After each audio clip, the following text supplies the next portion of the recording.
हम तो रखते हैं मुसलमानों का दीन,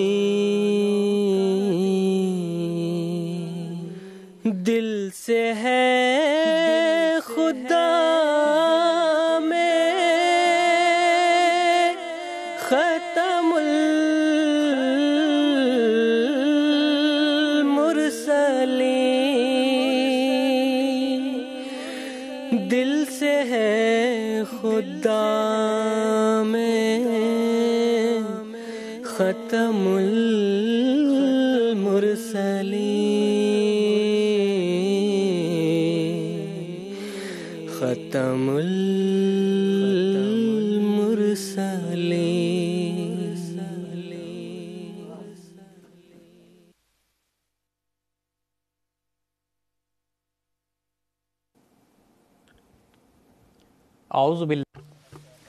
আউযুবিল্লাহি মিনাশ শাইতানির রাজিম বিসমিল্লাহির রহমানির রহিম। প্রিয় দর্শক, আসসালামু আলাইকুম ওয়া রাহমাতুল্লাহি ওয়া বারাকাতুহু। সুপ্রিয় দর্শক, আজ 11 মে 2024, ইন্ডিয়াতে এখন রাত 10টা আর জিএমটি অনুযায়ী এখন সন্ধ্যা 5:30। আর প্রিয় দর্শক, এই সময় হলো রাহে হুদা প্রোগ্রামের কাদিয়ান দারুল আমান থেকে আমাদের লাইভ ডিসকাশন প্রোগ্রাম রাহে হুদার 4 পর্বের সিরিজ নিয়ে আমরা আপনাদের সামনে উপস্থিত হয়েছি। আজকের এই পর্ব এই সিরিজের দ্বিতীয় পর্ব। প্রিয় দর্শক, আপনারা যেমনটি জানেন, রাহে হুদা প্রোগ্রামটি লাইভ হওয়ার পাশাপাশি একটি ইন্টারঅ্যাক্টিভ প্রোগ্রামও বটে, অর্থাৎ আপনারা আপনাদের প্রশ্নের মাধ্যমে আমাদের এই অনুষ্ঠানে যোগ দিতে পারেন। আমাদের সাথে যোগাযোগের জন্য আপনারা আপনাদের টেলিভিশন স্ক্রিনে আমাদের সাথে যোগাযোগের সমস্ত মাধ্যমগুলো দেখতে পাচ্ছেন। আপনারা আমাদের সাথে টেলিফোন লাইনের মাধ্যমে যোগাযোগ করতে পারেন। অনুরূপভাবে টেক্সট মেসেজ, ফ্যাক্স মেসেজ এবং ইমেইলের সুবিধাও রয়েছে। স্টুডিও ডিসকাশনের পাশাপাশি আমরা আপনাদের প্রশ্নগুলোকে স্টুডিওতে উপস্থিত আলেমদের কাছে উপস্থাপন করি, আর আমাদের আলেমরা এই প্রোগ্রামের মাধ্যমেই আমাদের দর্শকদের প্রশ্নের উত্তর দিয়ে থাকেন। প্রিয় দর্শক, এই পুরো সিরিজে আমরা সৈয়দনা হজরত মির্জা বশিরউদ্দিন মাহমুদ আহমদ খলিফাতুল মসিহ আল সানি আল মুসলিম মাউদ রাদিয়াল্লাহু তাআলা আনহু এর পুস্তক আহমদিয়াত অর্থাৎ প্রকৃত ইসলাম সম্পর্কে আলোচনা করছি। এই বিষয়ে কথা বলার জন্য আজকের পর্বে যে আলেমরা স্টুডিওতে উপস্থিত আছেন তাদের সাথে পরিচয় করিয়ে দিচ্ছি। মোহতরম মৌলানা হামিদ কাউসার সাহেব আর মোহতরম মৌলানা শেখ মুজাহিদ আহমদ শাস্ত্রী সাহেব আছেন, যারা আজকের পর্বে আমার সাথে আলোচনায় যোগ দেবেন। আমি তাদের উভয়কে স্বাগত জানাচ্ছি। প্রিয় দর্শক, আহমদিয়াত কোনো নতুন ধর্মের নাম নয়, বরং ইসলামেরই এই দ্বিতীয় নাম হলো আহমদিয়াত। আহমদিয়াত হলো প্রকৃত ইসলামের নাম। আহমদিয়াত হলো সেই স্বচ্ছ আয়না যেখানে ইসলামের প্রকৃত এবং সুন্দর চেহারা দেখা যায়। আহমদিয়াত হলো সেই ইসলামের পতাকাবাহী যা আমাদের প্রিয় নবী হযরত মুহাম্মদ মুস্তাফা সাল্লাল্লাহু আলাইহি ওয়াসাল্লামের আনিত প্রকৃত ও পরিপূর্ণ ধর্ম এবং পুরো পৃথিবীর জন্য শেষ শরীয়ত। এই শেষ যুগে সেই প্রকৃত ইসলামেরই প্রতিনিধিত্ব করছে আহমদিয়াত। এই সংক্ষিপ্ত ভূমিকার পাশাপাশি আজকে আমাদের আলোচনা আরম্ভ করতে চাই সৈয়দনা হযরত মুসলিম মাউদ রাদিয়াল্লাহু তাআলা আনহু তার পুস্তক যেটি বলেছেন তা উল্লেখ করছি। আল্লাহ তাআলা নিজ কিতাবে যা তিনি 1300 বছর পূর্বে পবিত্র কোরআনে অবতীর্ণ করেছিলেন, রিলিজিয়াস কনফারেন্সের যারা আয়োজক ছিলেন তাদের সামনে এটি উল্লেখ করেছেন তিনি। সেই কালাম কি ছিল আর এর বিস্তারিত বলার অনুরোধ করছি মোহতরম মৌলানা হামিদ কাউসার সাহেবকে। প্রিয় দর্শক, 1905 সনে সৈয়দনা হযরত মসিহে মাউদ আলাইহিস সালাম বারাহিনে আহমদিয়া 5ম খণ্ড রচনা করেন।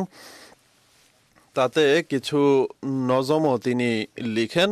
সেখানে একটি পংক্তি তিনি উল্লেখ করেন যে এদিকে ইউরোপের আহরারদের আগ্রহ সৃষ্টি হচ্ছে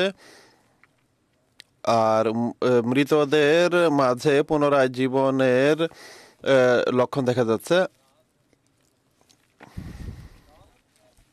ইউরোপের যে মুক্তমনা মানুষ তাদের দৃষ্টি ইসলামের দিকে আকর্ষিত হচ্ছে, এটি হজরত মসিহে মাউদ আলাইহিস সালাম 1905 সনে লিখেছেন। আর আধ্যাত্মিকভাবে বা ধর্মীয়ভাবে এরা মৃতপ্রায় হয়ে গিয়েছিল, তাদের মাঝে এক আধ্যাত্মিক জীবনের সূচনা হচ্ছে, এটি লেখা হয়েছিল। এরপর 1924 সনে ওয়েম্বলে প্রদর্শনী হয় লন্ডনে। এই প্রদর্শনী নিজের মৌলিক উদ্দেশ্যের দিক থেকে একটি অর্থনৈতিক এবং বাহ্যিক প্রদর্শনী ছিল। 6 মাস ব্যাপ্তিকাল ছিল এটির। এখন হজরত মসিহ মাউদ আলাইহিস সালাম যে কথাটি লিখেছেন যে এদিকে ইউরোপের আহরারদের আগ্রহ সৃষ্টি হচ্ছে, আল্লাহ তাআলা একটি কারণ সৃষ্টি করলেন। কোটি কোটি মানুষের এই সম্মেলনে কিছু মানুষ, গুটিকতক মানুষ যাদের মাঝে ধর্মীয় আকর্ষণ রয়েছে, তারা এই প্রস্তাব দেয় যে এখানে ধর্মীয় সম্মেলন হওয়া উচিত। অতএব 2 সপ্তাহের জন্য সেটির আয়োজন হয়। আর এই যে নবজ ফির চলনে লাগি শব্দ রয়েছে মুসলিম ইসলামের পঙ্ক্তিতে, তো এদিকে মানুষের মনোযোগ দেওয়া উচিত। আর সাধারণ অর্থেও অনেকেই গ্রহণ করে, কিন্তু আল্লাহ তাআলার অনেক মহান এক বার্তা রয়েছে এই পঙ্ক্তির মাঝে, যে এই যে মুক্তমনা আহরার বা মুক্তমনা মানুষ যারা, তাদের দৃষ্টি এদিকে আকর্ষিত হচ্ছে। যেভাবে মৃত মানুষ হয়ে থাকে তার মাঝে এক নতুন প্রাণের সঞ্চার হয়, অনুরূপভাবে আল্লাহ তাআলা তাদের মাঝে এক নতুন প্রাণ সঞ্চার করছেন। 19 বছর পর আল্লাহ তাআলা এই কারণ সৃষ্টি করেন বা এই মাধ্যম সৃষ্টি হয় আর ধর্মীয় সম্মেলনের আয়োজন হয়। এর জন্য প্রস্তাব হয় যে ক্রুশ ভঙ্গকারী সৈয়দ হযরত মসিহ মাউদ আলাইহিস সালাম এর সুপুত্র হযরত মুসলিম মাউদ রাদিয়াল্লাহু তাআলা আনহু নিজের বক্তব্য উপস্থাপন করবেন এবং এই জন্য তাকে আমন্ত্রণ জানানো হয়। হুজুর কোন যুগ খলিফার কাদিয়ান থেকে এত দূরে সফর করার সুযোগ এটি প্রথমবার ছিল। হুজুর ইস্তেখারা এবং দোয়ার পর এই সফর করেন। 23 সেপ্টেম্বর 1924 সনে বিকাল 5টায় লন্ডনের একটি হলে এই বিশেষ জলসার আয়োজন করা হয়, যেখানে হুজুর রাদিয়াল্লাহু তাআলা আনহু এর বক্তব্য অর্থাৎ আহমদিয়াত তথা প্রকৃত ইসলাম, সেটি চৌধুরী মোহাম্মদ জাফরুল্লাহ খান সাহেব পড়ে শোনান সেই প্রবন্ধটি। আর সেই যুগের আল ফজল যদি পাঠ করা হয়, যেসব রিপোর্ট উপস্থাপিত হতো তাতে যখন এই ঘোষণা হয় যে 5টায় এই বক্তব্য আরম্ভ হবে, পুরো হল উপস্থিতিতে ভরে যায়। একটি সিটও তখন খালি ছিল না। আর সাজানো, স্তরে স্তরে সাজানো চেয়ার ছিল। মানুষজন বা শ্রোতারা সুন্দর সুশৃঙ্খলভাবে সেখানে এসে বসে যায় এবং অপেক্ষা করতে থাকে কখন এই বক্তৃতা আরম্ভ হবে এবং তারা তা উপভোগ করবে। হযরত মুসলিম মাউদ রাদিয়াল্লাহু তাআলা আনহু সভাপতির আমন্ত্রণে আগমন করেন। প্রথমে ভূমিকা স্বরূপ কয়েকটি কথা তিনি বলেন, এরপর এই বক্তৃতা আরম্ভ হয়। আর হযরত মুসলিহ মাউদ রাদিয়াল্লাহু তাআলা আনহু শুরুতেই বলেন যে আমি আনন্দের বহিঃপ্রকাশ করছি যে আল্লাহ তাআলা নিজের এই কালামের সমর্থনে, কালাম যা আল্লাহ তাআলা পবিত্র কোরআনে উল্লেখ করেছেন, তার সমর্থনে এই ধর্মীয় কনফারেন্সের আয়োজকদের এই আয়োজনের তৌফিক দিয়েছেন। আর সেই কালাম কি হুজুর তা উপস্থাপন করেন। এরপর যে ওয়াসাফাত সাফা, হুজুরের এই অনুবাদ উপস্থাপন করছে আপনার সামনে, যা আহমদিয়াত তথা প্রকৃত ইসলাম পুস্তকে রয়েছে। তিনি বলেন যে আমি এই বিষয়ের সাক্ষী স্বরূপ যে খোদার ধর্মই অবশেষে বিজয়ী হবে, এসব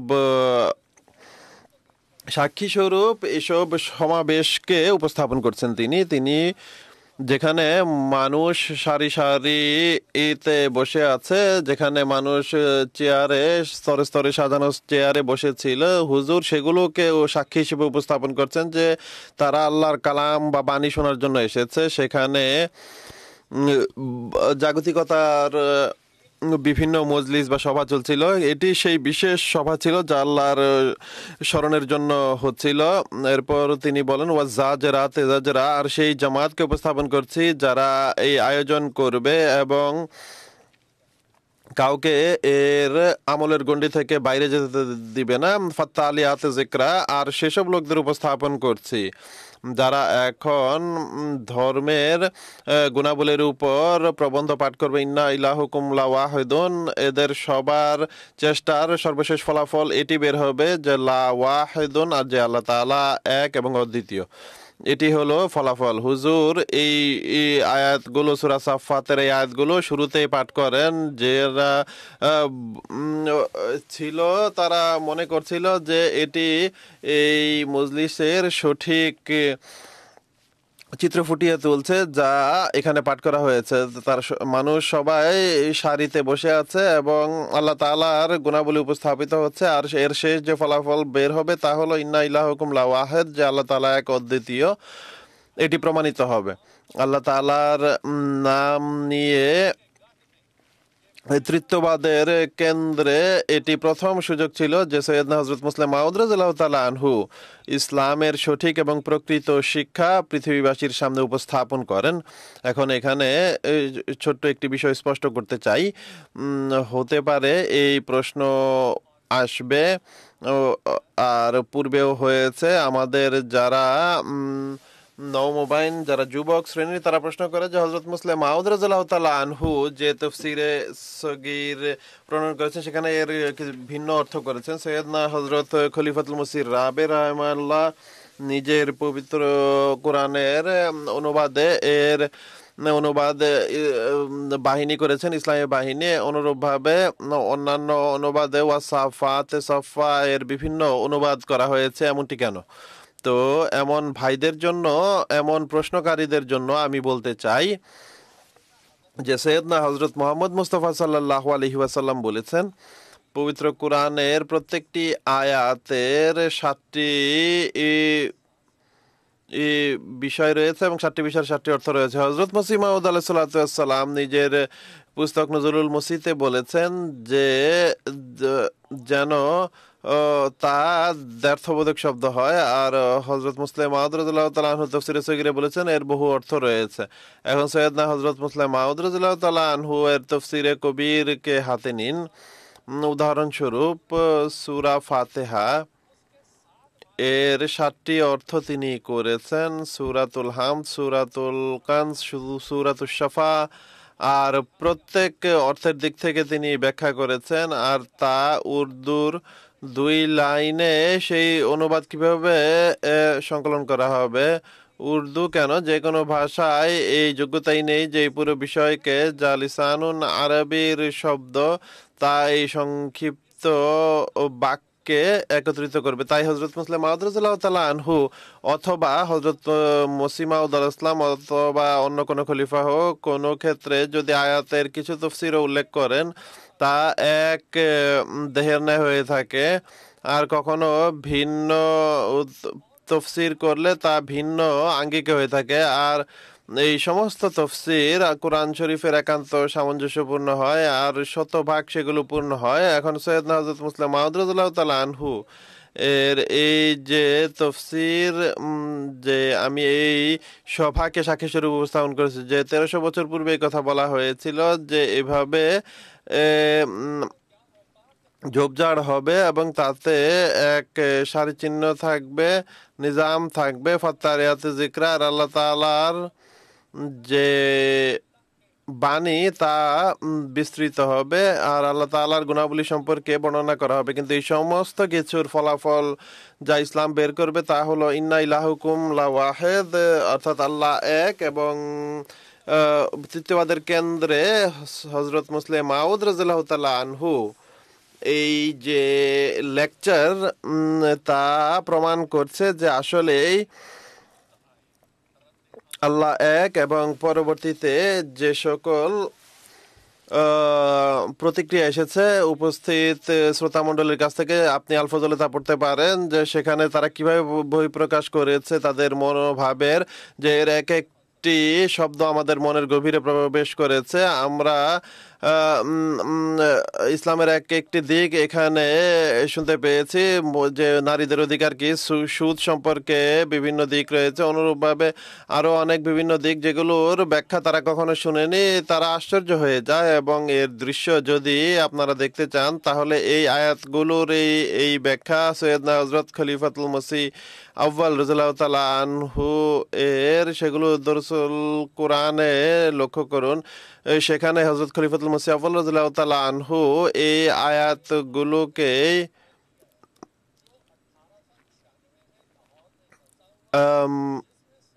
এই জলসায় উপস্থাপন করেছেন 1896 সনে যা হয়েছে, যেখানে এই ইসলামী নীতি দর্শন পুস্তকের কথা তিনি বলছেন, যা হযরত মাওলানা আব্দুল করিম সাহেব পড়ে শুনিয়েছিলেন। আর আল্লাহ তাআলা প্রথমেই বা পূর্বেই এই শুভ সংবাদ দিয়েছিলেন যে এই যে প্রবন্ধ তা সবার উপর বিজয়ী হবে, আর প্রকৃত অর্থেই তাই হয়েছে বা বাস্তবেই তাই হয়েছে। ইসলামী উসুল কি ফিলোসফি বা ইসলামী নীতি দর্শন তা লন্ডনেরই হলে ছিল, আর এখানেও হযরত মসিহে মাউদ আলাইহিসসালামই লিখেছিলেন যে ইসলামী নীতি দর্শন পুস্তকের বিষয়বস্তু, আর পড়ে শুনিয়েছিলেন হযরত মাওলানা আব্দুল করিম সাহেব রাদিয়াল্লাহু তাআলা আনহু। ঠিক একইভাবে আহমদিয়া তথা হাকিকি বা প্রকৃত ইসলাম তা হযরত মুসলিম মাউদ রাদিয়াল্লাহু তাআলা আনহু লিখেছেন, আর এই কাদিয়ানি ছিল। আর মে মাসের 4 তারিখ 1924 সনের ঠিক এক বছর পর আজ আমরা প্রচন্ড গরমের দিন অতিবাহিত করছি। আর হযরত মসিহ মাউদ আলাইহিস সালাম এই ভবিষ্যৎবাণী করেছিলেন, তিনি লিখেছিলেন। আর ইসলামী উসুল কি ফিলোসফি বা ইসলামী নীতি দর্শন পুস্তক পড়ে শুনিয়েছিলেন হযরত জাফরুল্লাহ খান সাহেব। আর উভয়টি এমন বিষয় ছিল যে মানুষের মন মস্তিষ্কের প্রভাব পড়ে। আজ পর্যন্ত এই লেখনী একটি আধ্যাত্মিক লেখনী, এগুলো এমন বক্তব্য যেগুলো যে পাঠ করে তার মন মস্তিষ্কে এক বিশেষ প্রভাব সৃষ্টি করে। আর সেই ভবিষ্যৎবাণী যা সৈয়দনা হযরত মুসলিম মাউদ রাদিয়াল্লাহু তাআলা আনহু কোরআন থেকে সংগ্রহ করে এই ধর্মীয় সম্মেলনে উল্লেখ করেছেন, যেখানে আশার আর একটি শব্দ দ্বারা প্রমাণিত হচ্ছে যে আসলে এই ধর্ম ছিল যা পবিত্র কোরআনে বর্ণিত হয়েছে। আর কোরআন শরীফের এটি একটি সত্যতা যে এটি স্থানকাল পাত্র ভেদে অর্থ ভিন্ন করতে পারে, কিন্তু যে ব্যক্তি আল্লাহর পক্ষ থেকে প্রতিষ্ঠিত হবে বা খলিফা হবে সেই এই অর্থ করতে পারে, সাধারণ মানুষ তা করতে পারবে না। জাযাকুমুল্লাহ আহসানাল জাযা। প্রোগ্রামের পরবর্তী প্রশ্ন খাকসার মোহতরম মাওলানা শেখ মুজাহিদ আহমদ শাস্ত্রী সাহেবের কাছে রাখতে চাই, যে সেসব ভবিষ্যৎবাণী যা পূর্ববর্তী নবীরা ব্যক্ত করেছিলেন তা সৈয়দনা হযরত মির্জা গোলাম আহমদ কাদিয়ানী আলাইহিস সালাম এর আগমনের মাধ্যমে পূর্ণ হয়েছে। তো আহমদিয়া তথা প্রকৃত ইসলামের আলোকে এই বিষয়টি বিস্তারিত বলার অনুরোধ করছি। জাযাকুমুল্লাহ আহসানাল জাযা। বিসমিল্লাহির রহমানির রহিম। প্রিয় দর্শক, যেমনটি আপনারা এখনই শুনলেন যে আহমদিয়া তথা প্রকৃত ইসলাম সেই অসাধারণ গ্রন্থ এবং অসাধারণ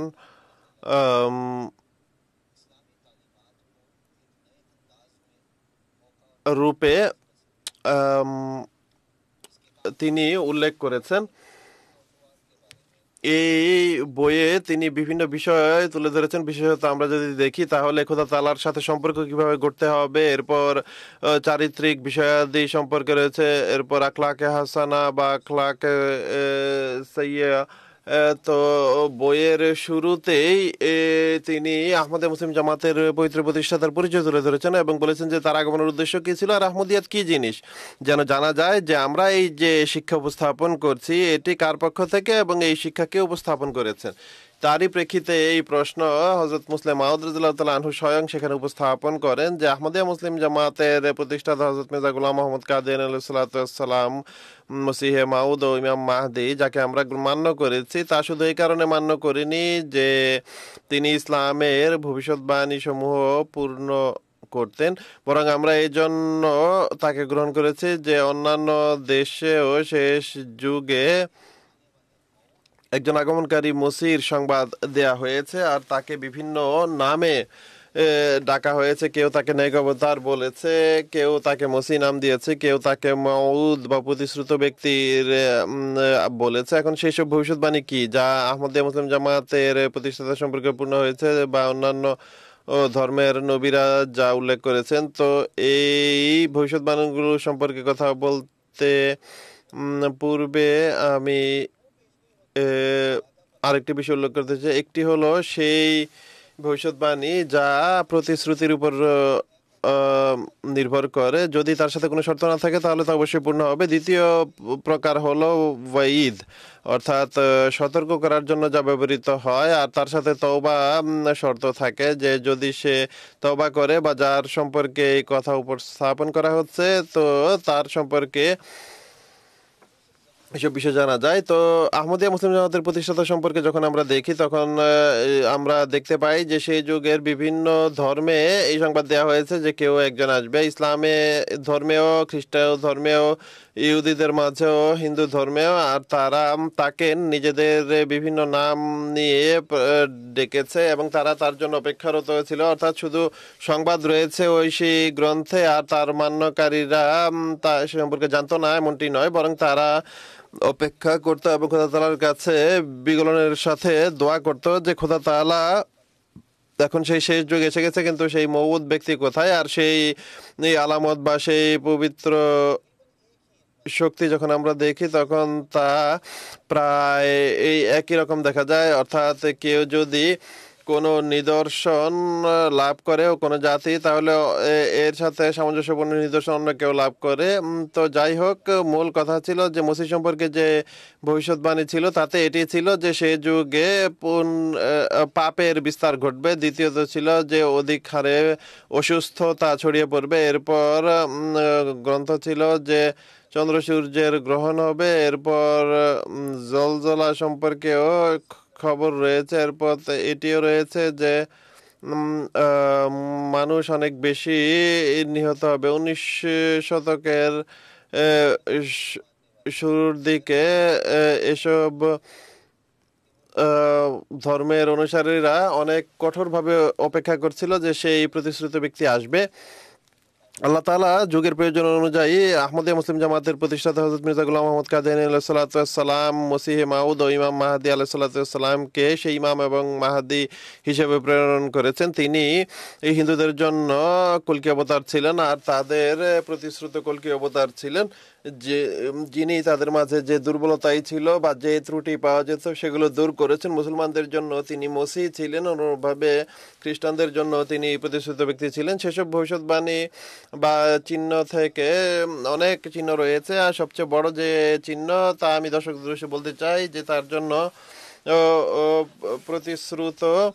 সেই প্রতিশ্রুত ব্যক্তির জন্য চন্দ্র এবং সূর্যের গ্রহণের বর্ণনা পাওয়া যায়। আর এটি এমন এক অসাধারণ ভবিষ্যৎবাণী যে ইসলাম তো তা বিস্তারিতভাবে বর্ণনা করেছে, কিন্তু তা হলো সেসব ধর্মে তাদের উল্লেখও করা হয়েছে। অতএব মহানবী সাল্লাল্লাহু আলাইহি ওয়াসাল্লাম, যিনি বিশেষভাবে আগমনকারী মসির জন্য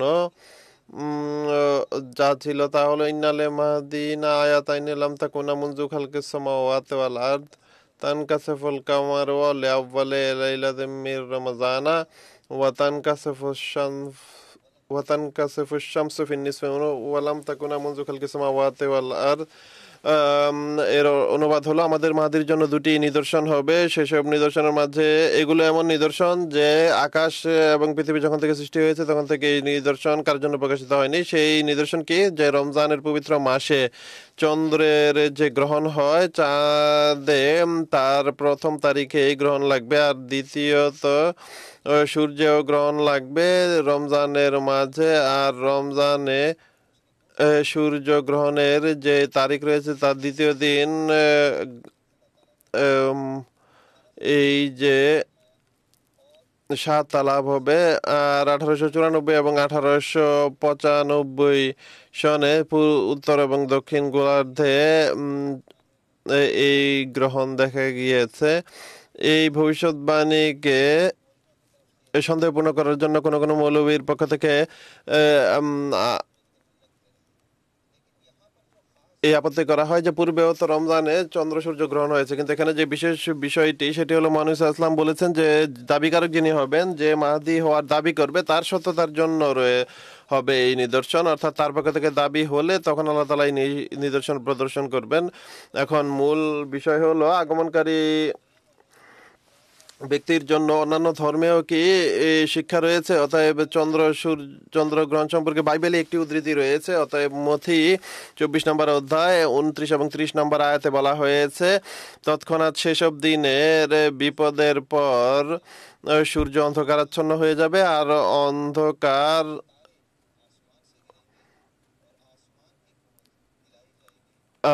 পরের অংশ আমি বুঝতে পারিনি। তিনি বলেন যে তখন ইবনে আদমের চিহ্ন আকাশে প্রদর্শিত হবে। অনুরূপভাবে আমাদের দেশে হিন্দু মতের যে সকল বই পুস্তক পাওয়া যায় সেখানেও এই নিদর্শন সম্পর্কে এবং শেষ যুগে আগমনকারী মসি সম্পর্কে, যা সত্য যুগ হিসেবে আরম্ভ হবে, সেই যুগের জন্য চিহ্ন এবং নিদর্শন পাওয়া যায়। অতএব এই শ্লোক হলো ভগবত পুরাণে লেখা আছে, तथा तिष्य वनस्पति एक राशौ समश्यन्ति तदा भवति तत्कृतम। और অর্থাৎ এই শ্লোক ভগবদ গীতা ছাড়া মহাভারতে রয়েছে, অনুরূপভাবে বিষ্ণু পুরাণেও রয়েছে। এরপর এই শ্লোকের ব্যাখ্যায় হিন্দু ধর্মে একজন বড় মুফাসসির ছিলেন, যিনি আধ্যাত্মিকতার উন্নত পর্যায়ে ছিলেন। তার নাম হলো মহাত্মা সুরদাস। তিনি এটিকে আরো স্পষ্ট করতে গিয়ে বিস্তারিতভাবে বলেন যে সেই সব যুগের যে চিহ্ন হবে তাতে চন্দ্র সূর্যের গ্রহণ হবে, এটিও লেখা আছে। এবং দুষ্ট কেমন ভাবে কাটে, যেভাবে কোনো কীট মারে। চন্দ্র আর রাহু একে অপরের কারণে অনেক বেশি সমস্যার। 900 से ऊपर ऐसा योग पड़े, यानी संवत অর্থাৎ সম্বত যে সাল 1900-র উপরে যে সাল, এমন অবস্থা হবে যে কল্কি ভগবানের আগমনের যুগ যখন হবে এবং সূর্য এবং চন্দ্র আর বৃহস্পতি গ্রহ যখন এক লাইনে চলে আসবে। আর এই অর্থ বা ব্যাখ্যা মুসলমানদের পক্ষ থেকে করা হয়নি, বরং স্বয়ং হিন্দু মুফাসসিররা অনেক বড় এক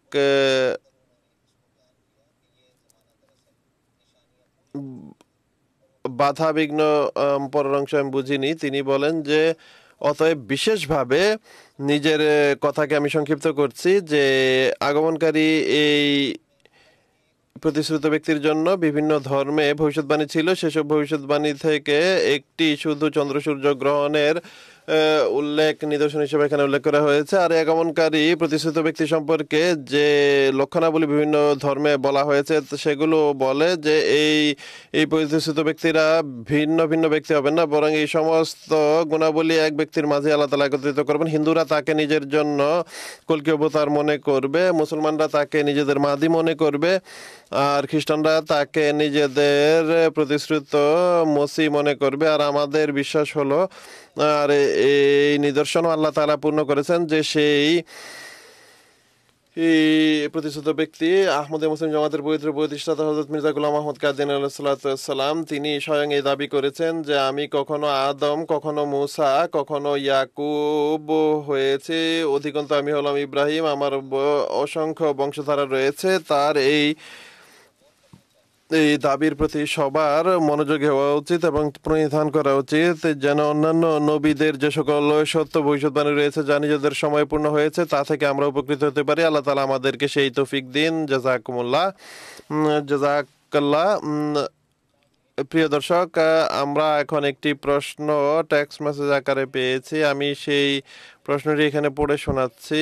ইন্ডিয়া থেকে আব্দুল্লাহ সাহাব আব্দুল্লাহ সাহেব প্রশ্ন পাঠিয়েছেন। তিনি তার প্রশ্নে বলেন যে ইসলাম যখন একটি নির্দিষ্ট ধর্ম বা সভ্য ধর্ম, তখন আহমদিয়াতকে প্রকৃত ইসলাম বলা কতদূর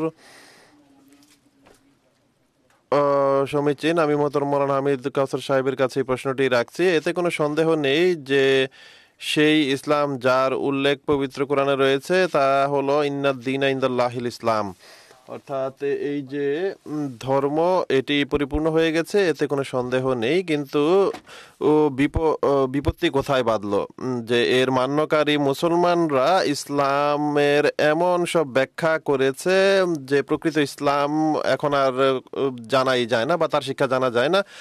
এখন মুসলমানদের দুটি বড় ফিরকা ধরা হয়, যে শিয়া এবং সুন্নি বর্তমান যুগে। এখন আপনি শুরুতে দেখুন তারা 3 খলিফাকে মানেই না। লায়াস্তাখলিফান্নাহুম, এই যে ভবিষ্যৎবাণী সেটিকে তারা মানেই না। হযরত আবু বকর রাদিয়াল্লাহু তাআলা আনহু, হযরত ওমর রাদিয়াল্লাহু তাআলা আনহু, হযরত উসমান রাদিয়াল্লাহু তাআলা আনহু, এই 3 খলিফাকেই তারা মানেন না। তো এরপর চলুন, তারা বলে যে 10 পারা কোরআন, পবিত্র কোরআন এখনো নেই।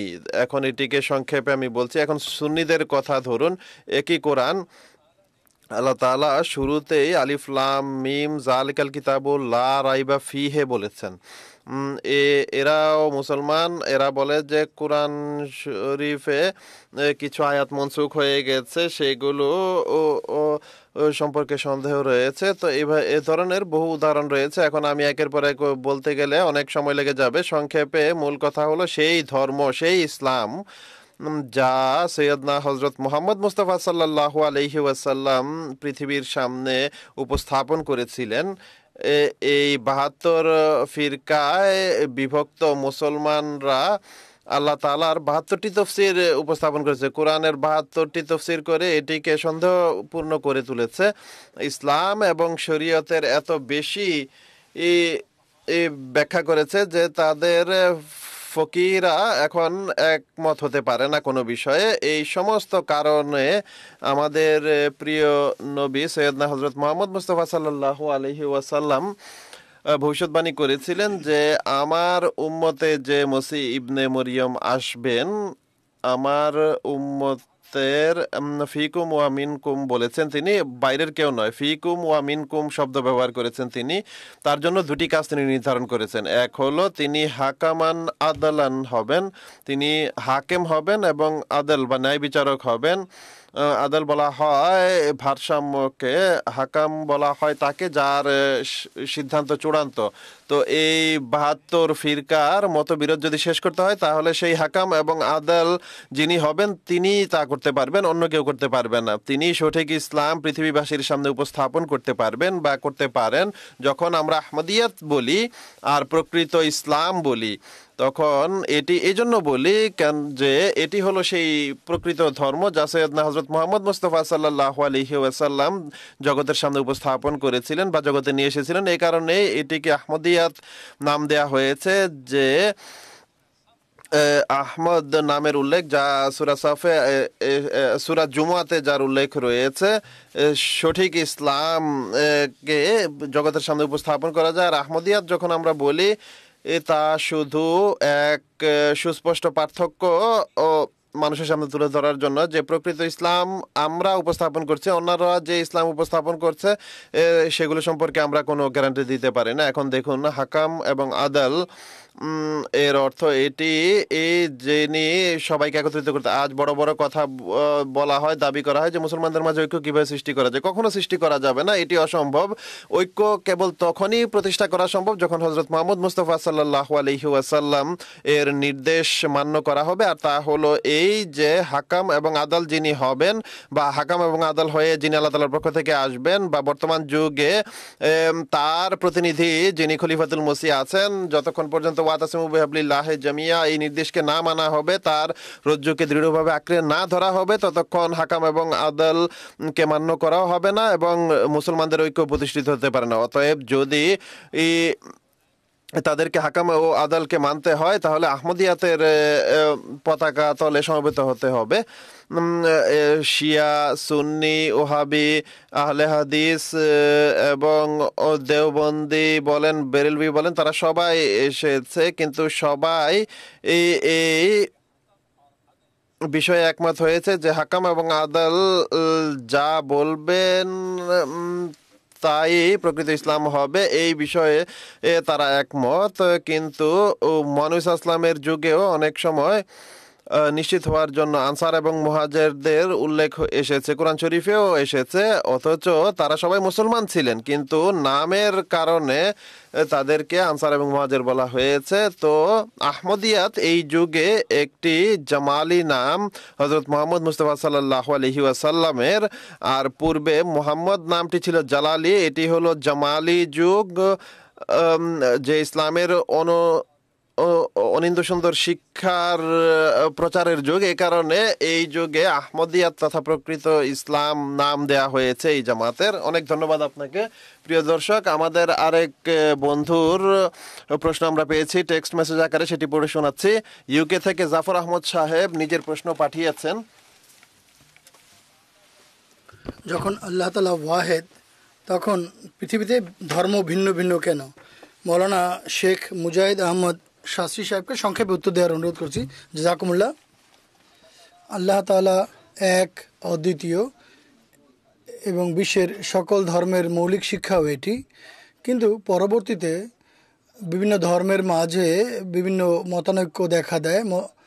তাদের নবীরা এই শিক্ষা দেওয়ার পর, তারা যেহেতু মানুষ, শিক্ষা দেওয়ার পর যখন পৃথিবী থেকে বিদায় নেন, তখন তাদের অনুসারীরা নিজেদের পক্ষ থেকে সেই শিক্ষার মধ্যে পরিমার্জন করে, পরিবর্ধন করে এবং হস্তক্ষেপ করে, যার ফলে সেই শিক্ষা রহিত হয়ে যায়।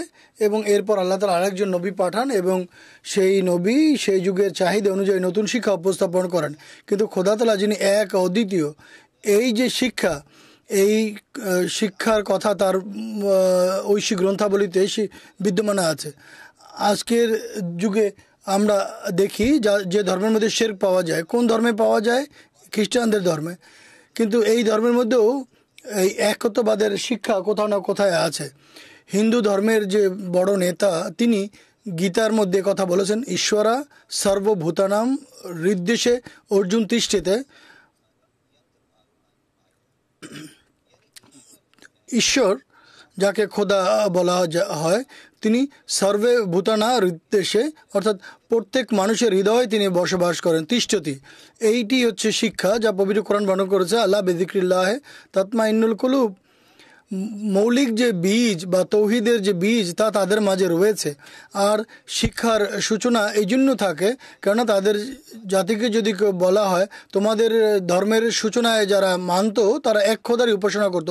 পবিত্র কোরআন যতটা সবিস্তারে তৌহিদের শিক্ষা উপস্থাপন করেছে, বিশ্বের অন্য কোনো ধর্ম এটি উপস্থাপন করেনি। এর বড় কারণ হচ্ছে পূর্ববর্তী যে ধর্মগুলো, তাদের মাঝে এতটা সামর্থ্য ছিল না, যোগ্যতা ছিল না যে তারা তৌহিদের সেই সূক্ষ্মাতিসূক্ষ্ম বিষয়গুলো অনুধাবন করতে পারে যা পবিত্র কোরআন উপস্থাপন করেছে। অতএব এই বিষয়টি একেবারে সঠিক এবং যথার্থ। আল্লাহ তাআলা এক, অদ্বিতীয়, একক এবং বিভিন্ন ধর্ম একথার সাক্ষী দেয়। কিন্তু যখন সেই ধর্মের রসুল এবং সেই ধর্মের গুরুত্বপূর্ণ ব্যক্তিরা ইন্তেকাল করেন, তখন ধীরে ধীরে সেই ধর্মের মাঝে বিকৃতি দেখা দেয় এবং আমরা এর মধ্যে বিভিন্ন ধরনের শিরকের শিক্ষা দেখতে পাই। ইসলামের সঙ্গে খোদা তাআলা প্রতিশ্রুতি দিয়েছেন যে বিভিন্ন যুগে তিনি এমন লোকদেরকে দণ্ডায়মন করতে থেকেছেন যারা তৌহিদের বিরুদ্ধে যে শিক্ষা প্রচারিত আরম্ভ হয়েছে বা যে বেদাত সৃষ্টি হয়েছে তার সময়ের সাথে সাথে দূর করেছেন। আর এই যুগে আল্লাহ তাআলা আহমদী জামাতের প্রতিষ্ঠাতা হযরত মির্জা গোলাম মোহাম্মদ কাদিয়ানী আলাইহিস সালামকে প্রতিষ্ঠিত মসিহ হিসেবে আবির্ভূত করেছেন। জাযাকাল্লাহ, জাযাকুমুল্লাহ তাআলা আহসানুল জাযা। অনুষ্ঠানকে এগিয়ে নিয়ে যাব। মোহতারাম মাওলানা মোহাম্মদ হামিদ কৌসার সাহেবের কাছে আমার পরের প্রশ্ন। প্রত্যেক নবীর আবির্ভাবের কোনো না কোনো উদ্দেশ্য বা লক্ষ্য হয়ে থাকে। সেদিনা হযরত মসিহ মাউদ আলাইহিস সালামের আবির্ভাবের উদ্দেশ্য এবং লক্ষ্য কী ছিল, এ সম্পর্কে আপনি আমাদের দর্শকদের বলবেন। সেদিনা হযরত মসিহ মাউদ মুসলিম মাউদ রাদিয়াল্লাহু তাআলা আনহু তার এই পুস্তকে যে সম্পর্কে আমরা আলোচনা করছি, এতে হযরত মসিহ মাউদ আলাইহিসসালামের আবির্ভাবের মূল উদ্দেশ্য এবং লক্ষ্য বর্ণনা করেছেন। তার মধ্যে থেকে সবচেয়ে বড় উদ্দেশ্য হুজুরের ভাষায় হুজুর বর্ণনা করেছেন। হজরত মসিহ মাউদ আলাইহিসসালাম বলেন, সেই কাজ যে কাজের উদ্দেশ্যে খোদা তাআলা আমাকে মামুর করেছেন, অর্থাৎ খোদা তাআলা যে কাজের উদ্দেশ্যে আমাকে প্রেরণ করেছেন, সেই কাজ যে জন্য আল্লাহ তাআলা আমাকে মামুর বা মনোনীত করেছেন তা হচ্ছে খোদা এবং তার সৃষ্টির মাঝে যে সম্পর্ক, এর মাঝে যে পঙ্কিলতা দেখা দিয়েছে, দূরত্ব সৃষ্টি হয়েছে, তা দূর করে ভালোবাসা এবং নিষ্ঠার সম্পর্ক যেন পুনরায় আমি প্রতিষ্ঠা করি।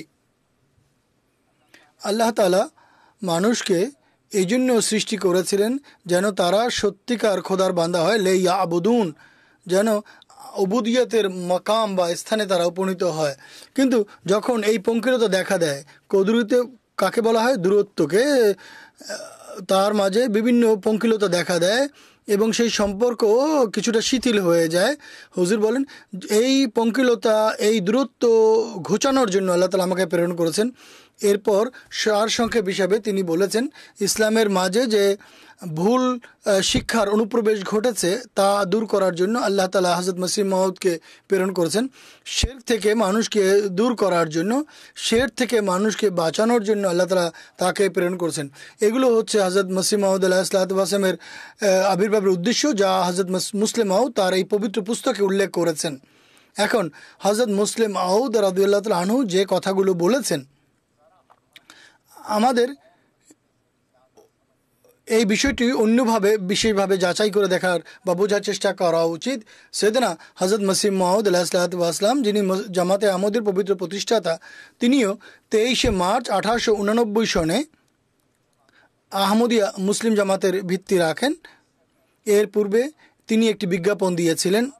তিনি বলেছিলেন, আমাকে আল্লাহ তাআলা এই জন্য সৃষ্টি করেছেন যে দূরত্ব এবং ব্যবধান আল্লাহ এবং তার সৃষ্টির মাঝে সৃষ্টি হয়েছে, যে দূরত্ব দেখা দিয়েছে, যে পঙ্কিলতা দেখা দিয়েছে, তা দূর করে সন্ধি এবং মীমাংসা করিয়ে দেই আমি আল্লাহ তাআলার সঙ্গে। যে এই কাজের প্রত্যাশা রাখে, আমি 10টি বয়াতের শর্ত নিরূপণ করে দিয়েছি। এই 10টি শর্ত পাঠ করুন এবং আমার কাছে আসুন। লুধিয়ানাতে 23 মার্চ তারিখ 1889 সনে আসুন। 20 রজব ছিল আর 14 শতাব্দীর 6ষ্ঠ বছর, অর্থাৎ 1306 হিজরি সনে সেখানে আসুন। এবং তিনি সেখানে এই জামাতের ভিত্তি রচনা করেন এবং তিনি যে রেজিস্টার লিখেছেন তাতে লিখেছেন, বয়াত বরায়ে তওবা, অর্থাৎ তওবার উদ্দেশ্যে বয়াত, তওবার জন্য বয়াত, অর্থাৎ পঙ্কিলতা দূর করার জন্য এই বয়াতের আয়োজন। সুতরাং 40 জন ব্যক্তি সেদিন আহমদীয় জামাতে এই অঙ্গীকার করে যোগদান করেছিলেন যে আমরা এই 10টি বয়াতের শর্তের উপরে আমল করব, অনুশীলন করব। আর প্রথম শর্ত ছিল, কবরে প্রবেশ করা পর্যন্ত আমি শিরক বা অংশীবাদিতা থেকে মুক্ত থাকব। আমি কখনো শিরকের ধারে কাছেও যাব না। আল্লাহর সঙ্গে আমি কাউকে শরিক করব না। 40 জন ব্যক্তির মাধ্যমে এই জামাতের যাত্রা আরম্ভ হয় এবং যখন সৈয়দনা হযরত মসিহ মাউদ আলাইহিসসালাম ইন্তেকাল করেন, তার মৃত্যু হয় 26 মে 1908 সনে। 25 মে 1908 সনে মৃত্যুর একদিন পূর্বে তিনি একটি পুস্তিকা রচনা করেন, আইয়ামুস সুলেহ। তাতে তিনি লিখেছেন যে আমার জামাতের মধ্যে এখন কম পক্ষে 4 লক্ষ মানুষ অন্তর্ভুক্ত রয়েছেন। 40 জনের মাধ্যমে জামাতের যাত্রা আরম্ভ হয়। 19 বছরে এই 40 সংখ্যা 4 লক্ষে উপনীত হয় বা পৌঁছে যায়। ফলাফল দ্বারা যা হযরত মুসলিম মাউদ হুজুরের উদ্ধৃতি উপস্থাপন করেছেন, অর্থাৎ সেই কাজ যার জন্য হযরত মসিহ মাসুমকে আল্লাহ আবির্ভূত করেছেন, তিনি তা ছিল স্রষ্টা এবং সৃষ্টির মাঝে যে পঙ্কিলতা দেখা দিয়েছিল, যে দূরত্ব সৃষ্টি হয়েছিল, তা পরিষ্কার করে সেই দূরত্ব ঘোচানোর জন্য তাকে প্রেরণ করেছিলেন। হযরত মসিহ মাউদ আলাইহিসসালামের এটি মহান এক সফলতা যে তিনি চরম বিরোধিতা সত্ত্বেও 23 মার্চ 1889 সনে এই জামাতের যাত্রা আরম্ভ করেন এবং তার মৃত্যুর পূর্বে তিনি ঘোষণা দিয়ে যান যে কম পক্ষে 4 লক্ষের মধ্যে অধিকাংশ মানুষ এমন যারা আল্লাহ তাআলার সঙ্গে নিজের সম্পর্ককে সুদৃঢ় করেছে, নিবিড় করেছে। এখন আমি এর মধ্যে হতে 2-1টি দৃষ্টান্ত বা উপমাস্বরূপ উপস্থাপন করছি। অনেক দৃষ্টান্ত আছে, সময়ের দিকে দৃষ্টি রেখে উপস্থাপন করছি। উদাহরণস্বরূপ হযরত মিয়া মোহাম্মদ দিন সাহেব রাদিয়াল্লাহু তাআলা আনহু, মসিহ মাউদ একজন সাহাবী, 313 জন সাহাবীর অন্তর্ভুক্ত ছিলেন। তিনি 1951 সনে ইন্তেকাল করেছেন। এখানে বেহেশতি মকবরায় তিনি সমাহিত হয়েছেন। তিনি তার বয়াতের ঘটনা বলছেন যে আমি তো এক নাস্তিক মানুষ ছিলাম, আল্লাহ কাকে বলে আমি জানতামই না। ব্রাহ্ম সমাজ এবং নাস্তিকদের বক্তৃতা শুনতে শুনতে আমি ইসলাম এবং আল্লাহ থেকে কোথাও দূরে চলে গেছিলাম। পঙ্কিলতা দূরের কথা, আমি তো অনেক দূরে চলে গিয়েছিলাম আল্লাহ থেকে। হঠাৎ করে বারাহিনী আহমদিয়া কিতাবটি বা পুস্তকটি আমার হস্তগত হয়। তিনি বলেন যে আমি এই পুস্তকের মাত্র কয়েকটি পুস্তক পাঠ করি, মাত্র রাতের বেলা সময় ছিল, জানুয়ারি মাস ছিল। তিনি সেই কয়েকটি পৃষ্ঠা পড়ার পর বলেন যে আমি পুস্তকটি রাখি, প্রচণ্ড ঠান্ডার মধ্যে গিয়ে আমি গোসল করি এবং তওবা করি।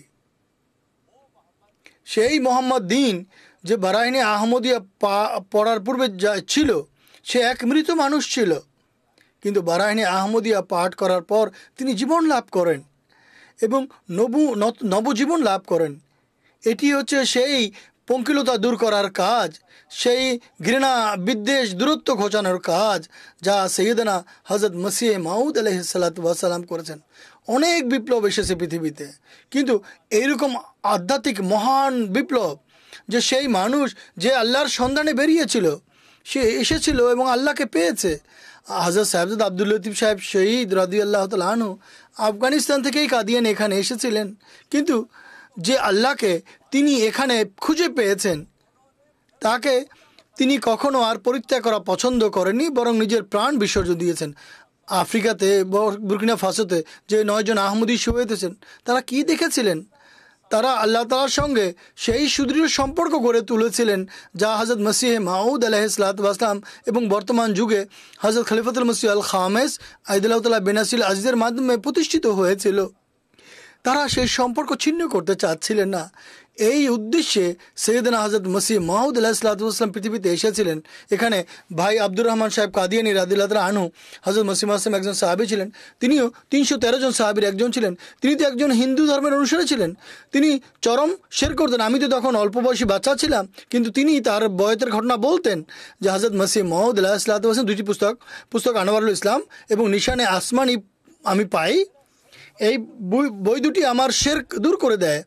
আমি এক খোদার অনুসারী, একত্ববাদের অনুসারী, খোদার পূজা করে মুসলমান হয়ে যায়। আরেকজন সাহাবী ছিলেন ভাই আব্দুর রহিম সাহেব, তিনি শিখ ধর্মের অনুসারী ছিলেন। তাদের সবার উপরে হযরত মসিহ মাউদ আলাইহিস সালাতু ওয়াস সালামের রচনা, এরপর হুজুরের সাক্ষাৎ, এরপর হুজুরের সাহচর্যে বসা সেই ময়লা আবর্জনাকে দূর করে দিয়েছিল, যা একটা বড় প্রতিবন্ধকতা ছিল সৃষ্টি এবং স্রষ্টার মাঝে সম্পর্ক গড়ার ক্ষেত্রে। হযরত মসিহ মাউদ সালাম সেই প্রতিবন্ধকতা দূর করে দিয়েছিলেন। তাই একথা বলা যে হযরত মসিহ মাউদ কী করেছেন, এটা তাদেরকে জিজ্ঞেস করুন যারা এখানে এসে কাদিয়ানে বসেছেন এবং আল্লাহর সঙ্গে তাদের সম্পর্ক গড়ে উঠেছিল। সবচেয়ে বড় উপমা হযরত মাওলানা নুরুদ্দিন সাহেব রাদিয়াল্লাহু তাআলা আনহুর। তিনি এখানে এসেছিলেন এবং এসে একটি ঝলক দেখে তিনি বলেছিলেন, কোরবান ইয়া মির্জা, এই চেহারা কোনো মিথ্যাবাদীর হতে পারে না। সেই ব্যক্তি আল্লাহ তাআলার সঙ্গে মানুষকে মিলিয়েছেন। হযরত মসিহ মাউদ আলাইহিস সালাম রাসূল পাক সাল্লাল্লাহু আলাইহি ওয়াসাল্লামের আশিস এবং কল্যাণে সৃষ্টির সম্পর্ক স্রষ্টার সঙ্গে গড়ে দিয়েছেন। শর্ত হচ্ছে কেউ যেন সঠিক নিয়তে আজও যদি হুজুরের রচনা সমগ্র পাঠ করে, হুজুরের ওই সমস্ত বৈঠকের রিপোর্টগুলি পড়ে যেগুলো হুজুরের যুগে ছিল, এবং বর্তমান সময়ে হযরত মসিহ মাউদ আলাইহিস সালাতু ওয়াস সালামের খলিফা, তার স্থলাভিষিক্ত হযরত খলিফাতুল মসিহ আল খামেস আইদুল্লাহ তাআলা বেনাসিল আজিজের বক্তৃতা, তার খুতবাগুলো বারবার শুনে এবং এটি অনুসন্ধান করার চেষ্টা করে এবং এই দোয়া যদি করে যে আল্লাহ তাআলা যেন আমাকে এর ব্যুৎপত্তি এবং জ্ঞান দান করে, সেই জ্ঞান এবং ব্যুৎপত্তি যা আমাকে আল্লাহ পর্যন্ত পৌঁছে দিবে আর আল্লাহ তাআলার সঙ্গে আমার সম্পর্ক গড়ে উঠবে। এই উদ্দেশ্য ছিল, এই ছিল কারণ যা হযরত মসিহ মাউদ আলাইহিসসালাম হযরত মসিহ মাউদ আসলামের আবির্ভাব সম্পর্কে মুসলিম মাউদ বর্ণনা করছেন এবং এই পুস্তকের মাধ্যমে এটি আরও স্পষ্ট হয়ে যায়। জাযাকুমুল্লাহু তাআলা আহসানাল জাযা। অনুষ্ঠানকে এগিয়ে নিয়ে যেতে মোহতারাম মাওলানা শেখ মুজাহিদ আহমদ শাস্ত্রী সাহেবের কাছে জানতে চাইবে যে পবিত্র কোরআন সম্পর্কে আহমদিয়া মুসলিমা এবং অন্যান্য মুসলমান যারা দাবিদার ফিরকা তাদের মধ্যে মৌলিক পার্থক্য কী, যদি এটি আপনাদেরকে বলেন। জাযাকুমুল্লাহু আহসানাল জাযা। বিসমিল্লাহির রহমানির রহিম।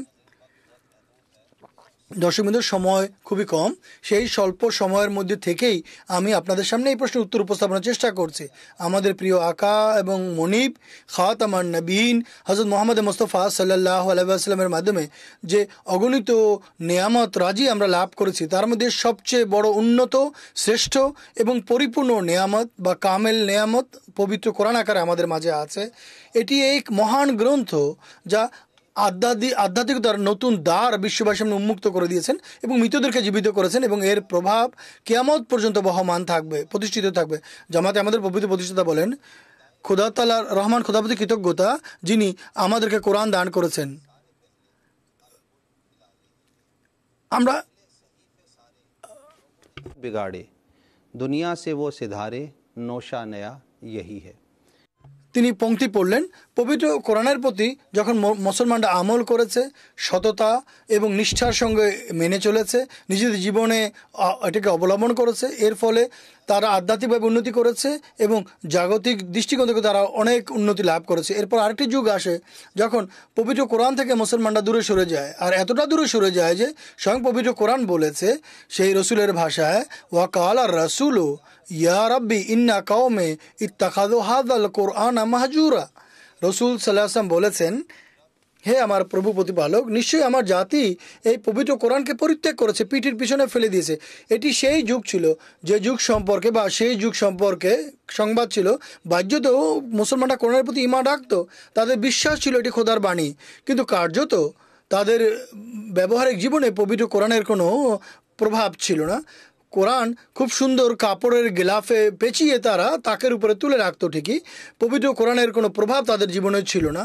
হযরত মসিহ মাউদ আলাইহিসসালামকে আল্লাহ তাআলা যখন আবির্ভূত করেন, তখন তিনি পবিত্র কোরআনের সেই শ্রেষ্ঠত্ব পুনরায় মানবের হৃদয়ে সৃষ্টি করেছেন, যার সম্পর্কে মহানবী সাল্লাল্লাহু আলাইহি ওয়াসাল্লাম বলেছিলেন, আগমনকারী প্রতিষ্ঠিত ব্যক্তি পবিত্র কোরআন সূরা নক্ষত্রকে পুনরায় পৃথিবীতে নামিয়ে এনে মানুষের হৃদয়ে প্রতিষ্ঠিত করবেন। আমরা যদি দেখি মুসলমানদের দৃষ্টিভঙ্গি কী ছিল, এটি বিস্তারিত আলোচনা দাবি রাখে। পবিত্র কোরআন সম্পর্কে তাদের দৃষ্টিভঙ্গি কী ছিল? কোনো মুসলমান এই বিশ্বাস করত আজ 30 পারার যে কোরআন এটি পরিপূর্ণ কোরআন নয়, বরং 10 পারা কোরআন তো একেবারে হারিয়েই গেছে, ছাগলে খেয়ে ফেলছে বা অন্য কেউ চুরি করে নিয়ে গেছে, বিভিন্ন ধরনের রেওয়ায়াত বা বক্তব্য রয়েছে।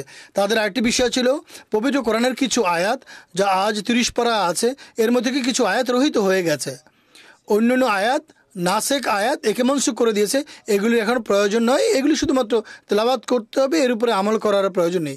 এর ফলাফল কি দাঁড়িয়েছে? যদি আমরা মেনে নিই তাদের কথা, তাহলে ফলাফল কি দাঁড়াবে? আজ এক আলেম উঠে দাঁড়িয়ে 5টি আয়াত রহিত করবে, কেউ 10, পরে 15 বা 20, এভাবে পুরো কোরআনই রহিত হয়ে যাবে।